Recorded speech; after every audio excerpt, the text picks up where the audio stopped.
It was just a normal day in Hazleton, with people going about their routines, completely unaware that evil had visited their quiet community. When the school contacted the family about Maurice's absence, concern quickly turned to alarm. This wasn't like Maurice at all. She was responsible, devout, reliable. She didn't run away or skip school. She was the type of child who followed rules and honored commitments. The realization that something was terribly wrong began to settle over the family like a dark cloud. Carmen closed the store and began searching around the St. Joseph's Church area, desperately hoping to find some sign of his daughter. Police were contacted. The search spread through the streets of Hazleton. Neighbors joined in because that's what you did in a small community. When a child goes missing, everyone becomes part of the effort to bring them home. But as the afternoon wore on with no trace of Maurice, a terrible discovery was about to be made.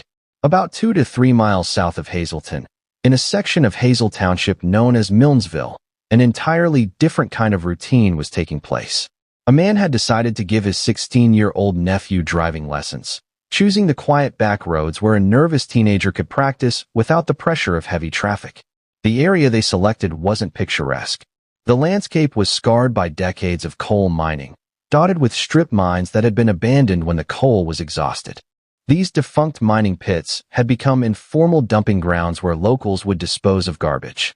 It was just after 1 p.m. when the uncle and nephew were making their way along those back roads. The teenager was concentrating on his driving, hands gripping the wheel as he navigated the unfamiliar terrain.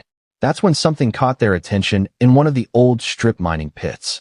At first glance, it looked like a large doll had been discarded among the refuse.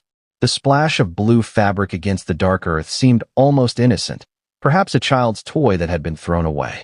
But as they looked more closely, the horrible truth became clear. This wasn't a doll. The man immediately stopped the car and approached the pit with growing dread.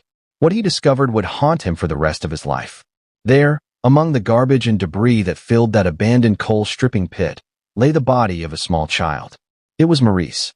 I'm going to be straight with you, folks. The scene was horrific. Maurice's body was still warm to the touch, indicating she'd been killed only hours before. She had been bound and gagged. She had been sexually assaulted. The cause of death appeared to be strangulation with her own shoelaces.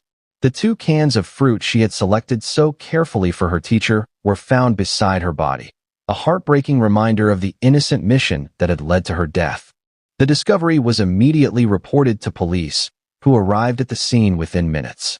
That strip mining pit in the Milnesville section of Hazel Township became a crime scene unlike anything the local authorities had ever encountered.